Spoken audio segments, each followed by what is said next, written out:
Two eyes. I had to come here and tell them about it. Listen. Happened earlier today. Hold on. This nigga, y'all, that... Hold on, let me wait for some more people to get on here. Because y'all got to hear this story, because this is a good story. The intersection of Lafayette Road and West 30th Street in Indianapolis transformed from an ordinary morning commute into a scene of chaos in seconds. A yellow Chevrolet Camaro, traveling at nearly 100 miles per hour, careened through traffic as the sound of gunshots echoed through the February air. Metal twisted against metal as the sports car collided with multiple vehicles, the impact sending debris across all four lanes. Inside the mangled Camaro lay 40-year-old Jane Warfield, bleeding from gunshot wounds that had struck her moments before the crash. Just 17 hours earlier, Jane had pressed the Go Live button on her Facebook account, unknowingly setting in motion a chain of events that would end her life. For 17 minutes, she had broadcast to the world accusations that would prove fatal, exposing a man's sexuality, demanding $5,000 to keep quiet, and making a statement that now seems prophetic. If I die, let them people know how they killed me. The digital footprint she left behind provides a rare window into the final hours before a murder, capturing not just her words, but her escalating fear. In an age where our online actions can trigger real-world consequences, Jane's story stands as a stark reminder of how quickly virtual threats can transform into physical violence. Before we continue, take a moment to subscribe to Explosive True Crime Stories and hit that notification bell. This case examines the dangerous intersection of social media, privacy, and revenge. Understanding it might help you recognize warning signs in your own online interactions or those of someone you care about. At approximately 9:30 on the morning of February 18, 2020, emergency dispatchers received multiple calls reporting a catastrophic multi-vehicle collision. The temperature hovered just above freezing as first responders rushed to the north side of Indianapolis, where they encountered a scene one veteran firefighter described as among the worst I've seen in 20 years. Witnesses reported hearing 3 to 5 distinct gunshots before seeing the yellow Camaro swerve erratically and accelerate through the intersection. It was like watching a movie, said Marcus Hendricks, who was waiting at the red light. The car was flying, had to be going 90 or more. Then I heard what sounded like firecrackers right before it hit. Police secured a perimeter around the crash site, marking at least 7 bullet casings scattered across a quarter-mile stretch of road leading to the intersection. Inside the Camaro, paramedics found Jane unresponsive, suffering from at least 1 gunshot wound to her upper body. Blood-soaked glass suggested she had been shot while driving, causing her to lose control of the vehicle. A second victim from one of the struck vehicles was transported to the hospital in serious condition with non-gunshot-related injuries. 3 other drivers sustained minor injuries, creating a complex scene that required 4 ambulances and closed the busy intersection for nearly 6 hours. As investigators photographed the crash scene and interviewed witnesses, the fundamental question emerged. Who shoots a woman in broad daylight on a busy Indianapolis street? This wasn't a random act of road rage or a stray bullet. Detective Sergeant Michael Coleman told reporters the incident appeared directed and isolated, suggesting Jane was specifically targeted. What could provoke such a public and violent attack? The answer began to surface when officers examined Jane's phone, recovered from the wreckage. Her recent social media activity revealed a disturbing timeline, from her explosive Facebook Live broadcast to frantic text messages sent in the hours before her death, indicating she believed someone was following her. Why would exposing someone's sexuality lead to murder? What happened in the hours between Jane's broadcast and her death? And perhaps most importantly, did Jane understand that her attempt at public shaming and extortion might provoke a deadly response? The digital trail she left behind would prove crucial to understanding the final, fatal chapter of her life. Jane Warfield lived in Indianapolis for most of her adult life, though public records reveal surprisingly little about her 40 years before she became headline news. Friends described her as outspoken and unfiltered, someone who said exactly what was on her mind without worrying about consequences. She maintained a modest apartment on the city's east side and had worked various jobs in customer service, though she wasn't employed at the time of her death. Those who knew Jane described a complex personality, generous with friends, but quick to anger when she felt wronged. Jane could make you laugh until you cried 1 minute, then get deadly serious the next, recalled a former co-worker who requested anonymity. She had this intensity about her that could be both magnetic and overwhelming. Her social media presence before the incident reflected this duality. Her Facebook page featured lighthearted videos of her dancing and joking alongside passionate rants about perceived injustices. She posted frequently, averaging 3 to 4 updates daily, often filming herself in her car or apartment. Her content typically garnered modest engagement, a few dozen likes and comments from a consistent circle of online friends who enjoyed her unfiltered commentary on everyday life. Nothing in her digital footprint suggested the dramatic escalation that would occur in her final 24 hours. The day before her fatal Facebook Live broadcast, Jane's social media activity showed a typical Monday. She posted about the weather, shared a meme about relationships, and complained about slow service at a local restaurant. Nothing indicated the explosive situation brewing in her personal life. According to cell phone records later obtained by investigators, Jane exchanged several text messages with a man she had been casually dating, the same man she would later expose online. On the morning of February 18, 2020, Jane's digital footprint shows she woke early, posting a selfie at 6:15 a.m. with the caption, "Rise and grind." Security footage from a gas station on East Washington Street captured her filling her yellow Camaro at 7:22 a.m., appearing calm and checking her phone repeatedly. A receipt from the transaction shows she purchased a coffee and breakfast sandwich, suggesting no indication she anticipated the day's dramatic turn. According to her Facebook Live account, Jane realized she had left her phone at a man's house and returned to retrieve it around 8:30 a.m., what she claimed to have witnessed upon entering. Finding the man engaged in a sexual act with another male sent her into a state of shock that quickly transformed into anger. "I'm traumatized," she repeated throughout her subsequent broadcast, her hands visibly shaking as she drove away from the location. Friends who saw the live video in real time described Jane as more agitated than they'd ever seen her. One attempted to call her during the broadcast, but was sent to voicemail. Another messaged her urging caution, writing, "You need to calm down and think about what you're doing." Jane didn't respond to these attempts at intervention, instead escalating her threats as the 17-minute video progressed, her voice growing louder and her driving becoming noticeably erratic. To get to the bottom of a shooting and a violent car crash that killed a woman there on the scene. It happened this morning at 30th and Lafayette. That's on the northwest side of Indianapolis. Our crime beat reporter Steve Jefferson has been there all day long talking to witnesses there. He also has the surveillance video showing exactly what happened this morning. Steve? Police believe this all started with gunfire 2 blocks north of this intersection. They are looking at video in this case as part of the investigation. This video shows the violent crash Tuesday morning involving a shooting victim on Indy's northwest side. You can see a driver speeding down Lafayette Road before slamming into another driver waiting in the turn lane. It spun it at least 3 times, and it hit the Camaro, it hit the Altima. So when he gets out the car in one piece, which I was very surprised, he runs over to the Camaro to make sure she was all right. Inside the car, officers found a woman who had been shot prior to crashing. We have one confirmed adult female who has been shot. She was transported to the hospital and she succumbed to her injuries there and passed away at the hospital.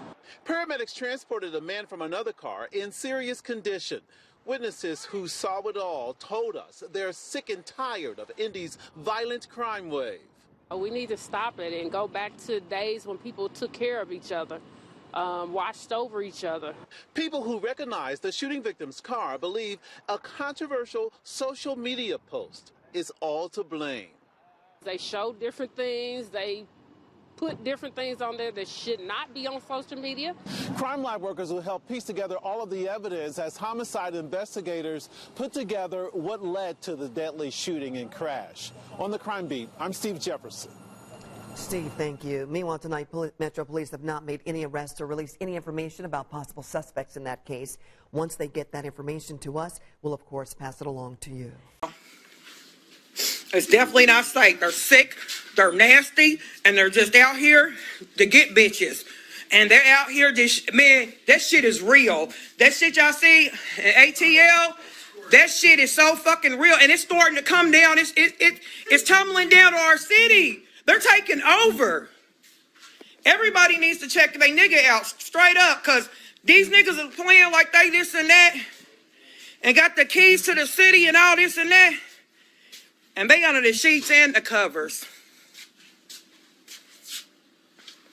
So I'm just saying, at the end of the day, I've been super traumatized today about some niggas once again, because I had to witness some shit that I didn't come to see or nothing like that, and I don't appreciate it either. Because you know what? If you get down like that, nigga, you need to let motherfuckers know. You don't just do that kind of shit and just think it's okay. And then you was looking at me like you was going to do something to me. Bitch, I'm out of here.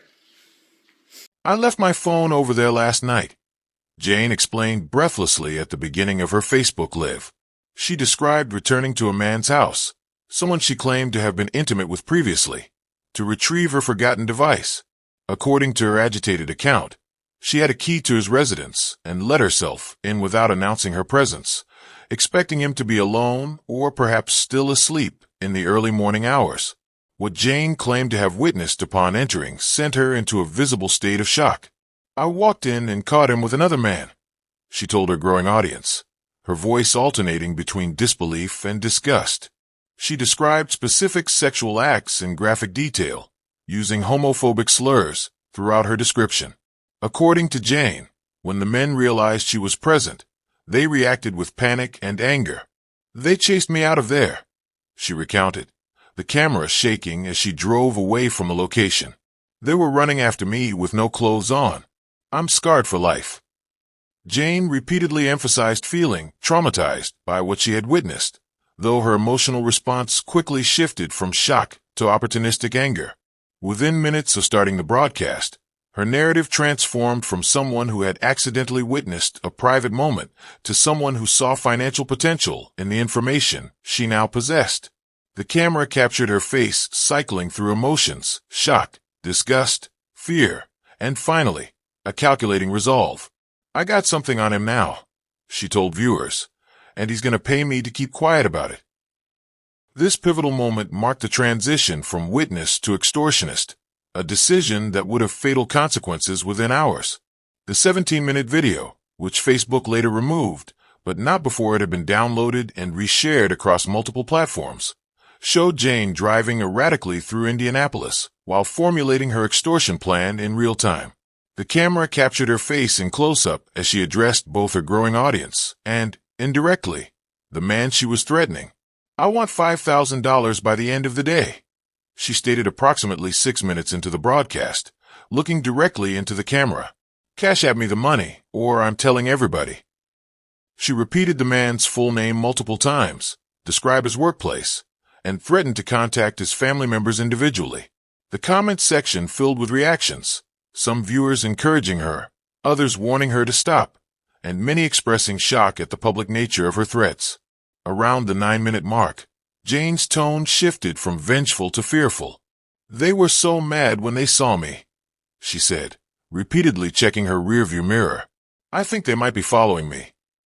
She never clarified whether she had actually seen a vehicle behind her or was expressing a more general fear of retaliation. This paranoia escalated throughout the remainder of the video, culminating in her most haunting statement, "If I die, let them people know how they killed me." In the final minutes of the broadcast, Jane directly addressed the man again, providing her Cash App username and setting a 5 p.m. deadline for payment. $5,000 to keep your secret, she said, her voice now calm and deliberate. That's a bargain considering what this would do to your life. The video ended abruptly with Jane pulling into a gas station, promising viewers she would be back on later to update them on whether she received the money. She never went live again. At this point in our story, I want you to pause and consider the ethical crossroads Jane faced that morning. We've all discovered information we weren't meant to know, perhaps not as dramatic as Jane's discovery, but secrets nonetheless. What responsibility do we have when we accidentally learn something private about another person? Where's the line between sharing truth and violating privacy? If you're finding this case as thought-provoking as I am, take a moment to hit that like button and subscribe to explosive true crime stories. Your engagement helps us continue exploring these complex human stories that contain valuable lessons for us all. In the comments below, I'd love to hear your thoughts. Have you ever been in a situation where you discovered something private about someone else? How did you handle it? Without sharing specific details that could harm others, what ethical principles guided your decision? Your insights might help someone else navigate a difficult situation with more wisdom and compassion. The digital trail Jane left behind allows us to reconstruct the final hours between her Facebook Live ending at 8:52 a.m. and the fatal shooting at approximately 9:30 a.m. Security cameras captured her yellow Camaro at a Starbucks drive-thru at 9:05 a.m., where she appeared to be making phone calls while waiting for her order. Her cell phone record shows 7 outgoing calls during this period, 5 to the man she had exposed, all unanswered, and 2 to a female friend who later told police Jane sounded hyped up and scared at the same time. According to this friend, Jane claimed she had received threatening text messages warning her to watch her back and keep her mouth shut. Police never recovered these alleged messages, raising questions about whether Jane's fear was based on actual threats or anticipated retaliation.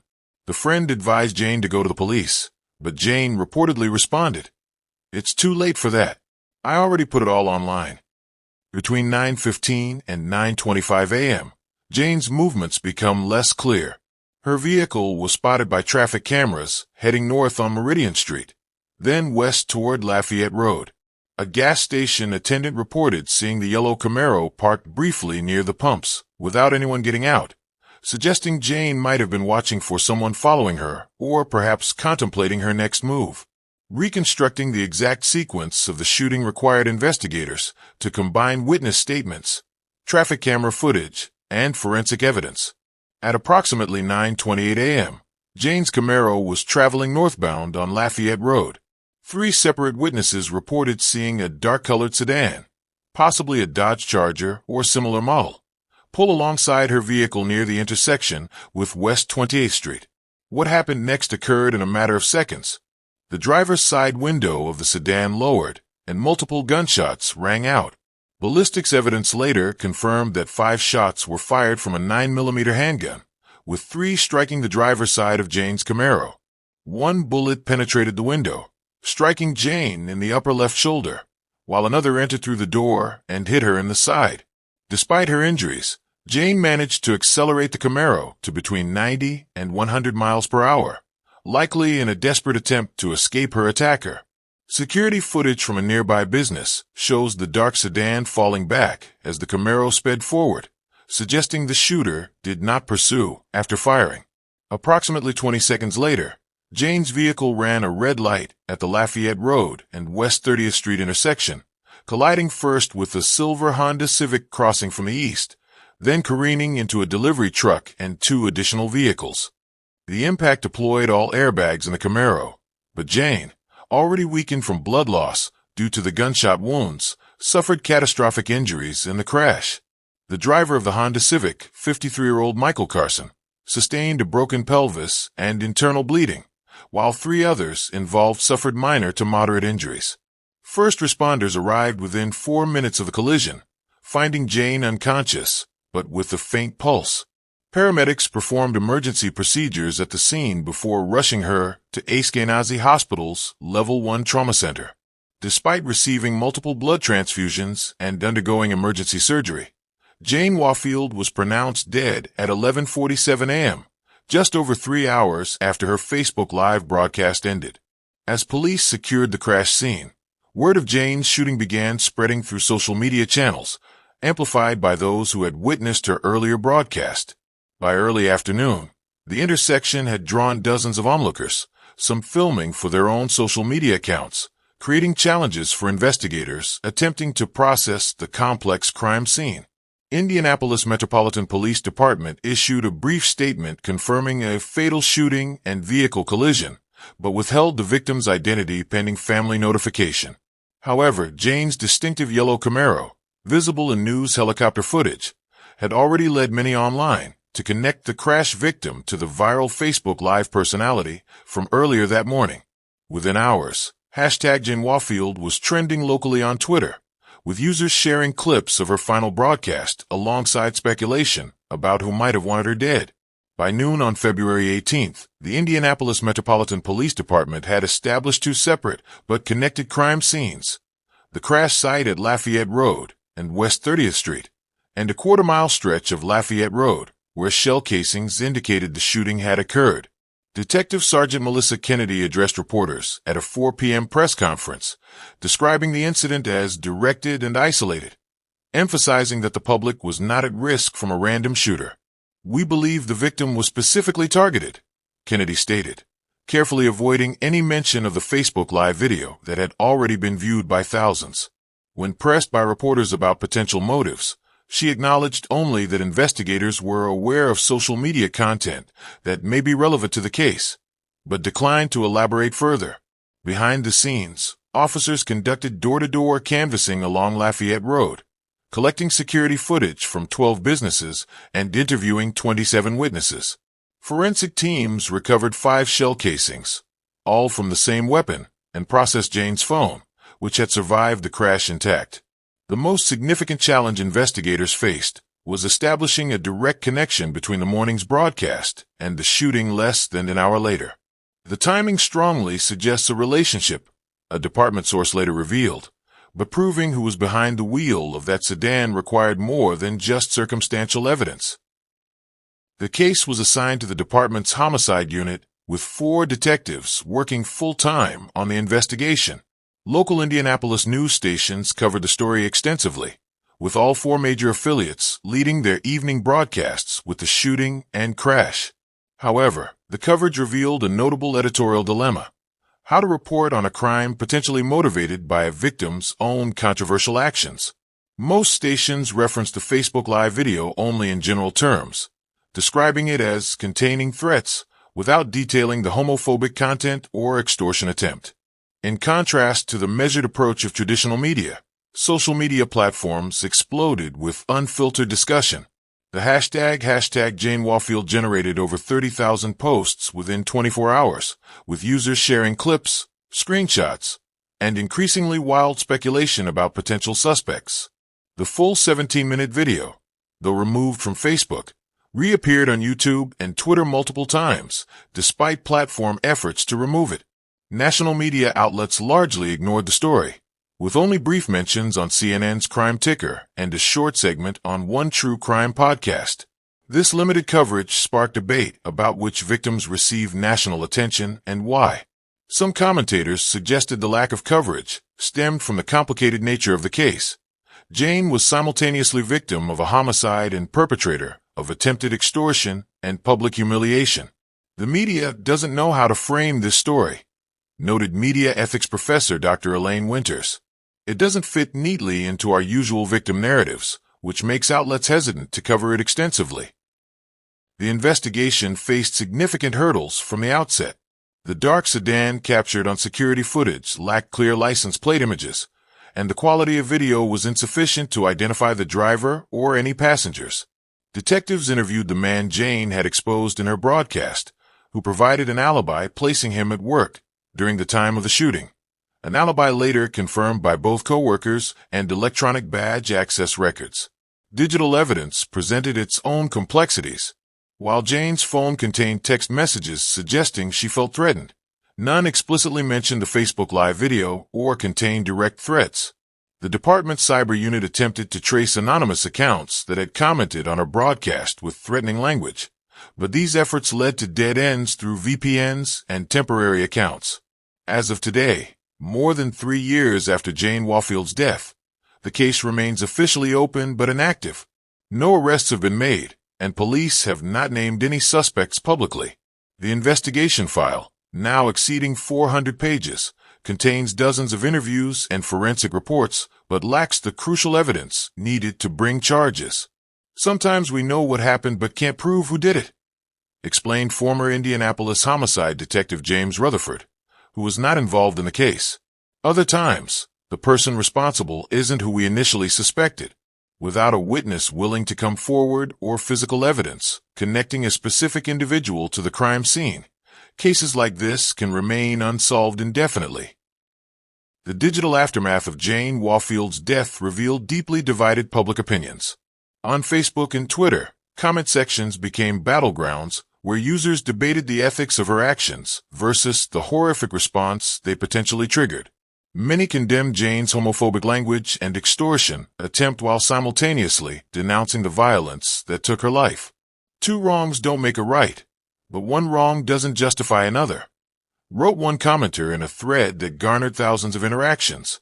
LGBTQ+ advocacy groups in Indianapolis issued statements emphasizing the dangers of outing individuals against their will. Forcing someone out of the closet can have devastating consequences for their mental health, employment, family relationships, and physical safety, noted Indie Pride in their public response.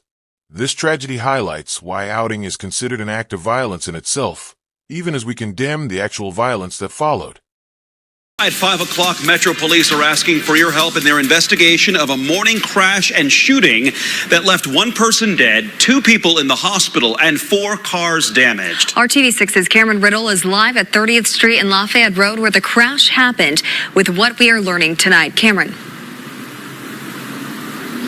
Well, good evening. Late this afternoon, we have learned that police are now asking for the public's help in putting the pieces back together after one woman was killed and a man was injured after what ended in a crash here at 30th and Lafayette Road, but may have started as a shooting. IMPD officers were actually in the area when this all began, and they tell us they actually heard multiple gunshots and then the crash. Take a look at some of this video that we are showing you right now. It may be hard to look at, but this is what kept the intersection closed and buzzing with police officers for at least 6 hours. Police tell us 4 cars in total were involved, and the 2 people injured were both taken to the hospital. IMPD says that unidentified male was taken to the hospital in serious condition. The woman was also transported to the hospital with a gunshot wound. Ethical discussions extended beyond the specific case to broader questions about moral responsibility in the digital age. Several online forums hosted nuanced conversations about the boundaries between free speech and harmful disclosure. Jane had the right to tell her own story about what she experienced, argued one popular post, but not to weaponize someone else's sexuality for financial gain. Others countered that regardless of her actions, nothing justified the deadly response, creating a complex moral landscape with no clear consensus. Jane's case quickly became a cautionary tale about privacy vulnerabilities in an era where anyone can broadcast to thousands with a single tap. Digital ethics experts pointed to the incident as evidence of how social media has outpaced our collective understanding of its potential consequences. 20 years ago, this conflict might have remained private or limited to a small community, noted technology ethicist Dr. Marcus Chun. Today, a 17-minute video can create irreversible damage and potentially deadly repercussions. The incident highlighted the real-world violence that can stem from online conflicts. In the year following Jane's death, the Indianapolis Police Department created a specialized unit focused on monitoring social media disputes with potential to escalate into physical confrontations. Their data revealed an alarming trend, a 34% increase in violent incidents directly connected to social media conflicts between 2019 and 2021. Public shaming, once limited by geographic and social boundaries, now spreads at the speed of fiber optic networks. Several universities incorporated Jane's case into media ethics curricula, using it to illustrate the complex power dynamics of public exposure. When we broadcast someone else's secrets, we're making a unilateral decision about information that doesn't solely belong to us, explained communications professor Dr. Layla Washington. That decision has consequences not just for them, but potentially for ourselves and innocent bystanders. Jane Wafield's memorial service, held 1 week after her death, drew a modest gathering of family and friends who remembered her for more than just her final controversial act. Jane was outspoken and flawed, like all of us, her cousin remarked during the service. But she was also generous, funny, and fiercely loyal to those she loved.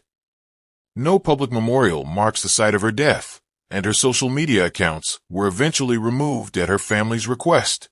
Those who knew Jane personally speak of the complexity lost in the public narrative. A woman reduced to 17 minutes of poor judgment rather than 40 years of life. Her case lives on primarily in academic discussions and as a reference point in conversations about digital ethics, a legacy far different from what she might have imagined for herself. Jane Wafield's tragic end underscores the profound ethical and safety concerns surrounding the act of outing someone against their will. Revealing another person's sexuality without consent can trigger consequences ranging from psychological trauma to job loss, family rejection, and, as this case demonstrates, potentially violent retaliation. Mental health professionals report that individuals who are forcibly outed experience rates of depression and suicidal ideation 3 to 4 times higher than those who disclose their identity on their own terms and timeline. Beyond the ethical considerations, Jane's actions crossed into criminal territory when she demanded payment to maintain silence.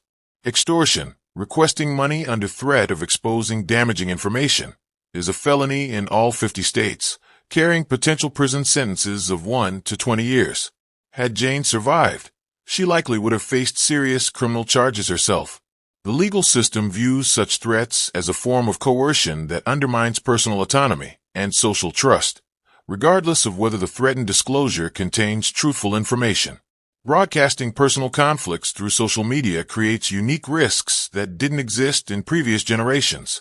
The instantaneous, permanent, and potentially viral nature of platforms like Facebook Live means that moments of anger or poor judgment can reach thousands of viewers before we've had time to reconsider our actions. This digital amplification transforms private disputes into public spectacles with unpredictable consequences. When confronted with sensitive information about others, digital safety experts recommend a simple framework: pause, reflect, and consider consequences. Ask yourself, is this my information to share? Who might be harmed? What might happen to me? For your own safety, avoid broadcasting your real-time location, especially during conflicts. If you witness concerning behavior online, many platforms offer reporting tools that can help de-escalate situations before they turn dangerous. Remember that digital conflicts can spill into physical reality with devastating speed. The perceived anonymity or distance of social media can create a false sense of security that vanishes when online threats manifest in real-world violence. If this story has impacted you, please take a moment to like this video and subscribe to Explosive True Crime Stories. Your engagement helps us continue sharing these important cautionary tales that might prevent similar tragedies. In the comments below, I'd like to hear your thoughts on a question. Have you ever witnessed someone sharing information online that made you concerned for their safety? What advice would you give to someone considering exposing sensitive information about another person? Jane Wafield's story serves as a powerful reminder that the digital and physical worlds are not separate realms, but deeply interconnected spaces where our actions have real consequences. In 17 minutes of broadcasting, she made decisions that likely led to her death less than an hour later, a sobering testament to how quickly online conflicts can escalate. As we navigate an increasingly digital world, let's carry forward lessons from this tragedy. Respect others' privacy even when angry. Consider the potential consequences of our online actions. And remember that behind every social media profile is a real person with complex feelings, relationships, and boundaries deserving of respect. By approaching our digital interactions with empathy and restraint, we honor not just Jane's memory, but our shared responsibility to create safer online and offline communities for everyone.